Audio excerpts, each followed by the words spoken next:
Bu ne değil? Bu ayaktan burada oturmuşuk, gelip bir söz sorsan yok değil.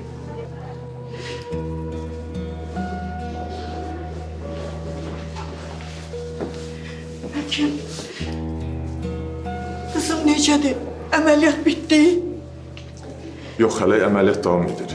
Qarın boşluğundakı qanaxmanı dayandıra bilməmişik. Artıq zərbənin qüvvətinə beyin qanaxması da baş verir. Həkim, kızım yaşayacaq. Beyindəki zərbənin nə qədər ciddi olduğunu hələ bilmirik. Beyin cərrahı birazdan əməliyyata girəcək. İkinci əməliyyat gözlənilir. Hekim, ne olar kızımı yaşadı.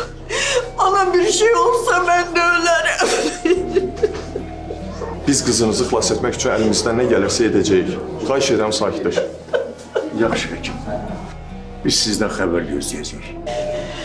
İcazənizdir. Bayaq Toğrul bəy soruşmuşdunuz. Hal-hazırda əməliyyatdan çıxıb reanimasiyada. Çok şükür. Allah ata-anasına bağışlasın. İnşallah bizim de kızımız sağalar. İnşallah. İnşallah, inşallah.